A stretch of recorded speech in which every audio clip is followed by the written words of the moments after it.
અમદાવાદના ગોમતીપુર વિસ્તારમાં આગામી નગરપાલિકા ચૂંટણી માટે ઓવેસીની પાર્ટી એઆઈએમઆઈએમના ઉમેદવાર ઇકબાલભાઈ શેખે નામાંકન ફોર્મ ભર્યું છે।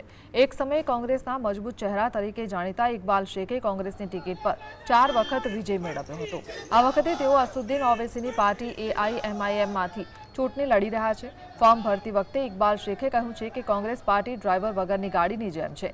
કોંગ્રેસના નેતાઓ મને બોલાવે છે પણ હું થૂકેલું ચાટતો નથી।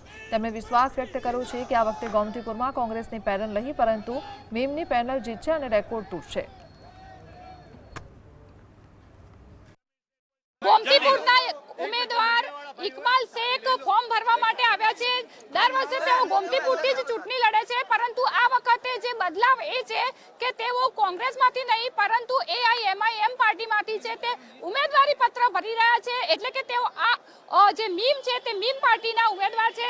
ઇકબાલભાઈ દર વખતે કોંગ્રેસથી લડતા હતા, પરંતુ આ વખતે પાર્ટી બદલી છે, શા માટે? અમદાવાદ શહેરની પ્રજા અને ગોમતીપુરની પ્રજા આ વખતે ઠાનીને બેઠી છે, કેમ કે કોંગ્રેસ પાર્ટીમાં હું 35 વર્ષથી સેવા કરું છું। 35 વર્ષથી 5 ટર્મ કોંગ્રેસે મને ટિકિટ આપી છે, 4 ટર્મ ટિકિટ આપી છે, એનો અહેસાન છે, એનો આભાર બી માનું છું। પરંતુ કોંગ્રેસની ગાડી ડ્રાઈવર વગરની ગાડી હોય પ્રમાણે ચાલે છે, કોઈ દશાસૂન નથી એમની જોડે। કઈ રીતે ચાલવી, કઈ રીતે, કેમ કે કોંગ્રેસમાં જે બની બેઠેલા નેતા છે એ લોકો કોંગ્રેસને ખતમ કરી રહ્યા છે। કોંગ્રેસની જે દશા હતી 95 સીટ હતી, 65 સીટ આવી, આજે 22 22 આવીને અટકી છે। હજુ બી આપ જોશો તો એનાથી બી ઓછી સીટો થશે। અને હું માનું ત્યાં સુધી કોંગ્રેસની અંદર જે ગ્રુપ વાઇઝ છે, કેમ કે એ કોંગ્રેસ પાર્ટીના હિતમાં કામ નહીં કરતા, એમને પોતાના ગ્રુપનું કામ કરે છે।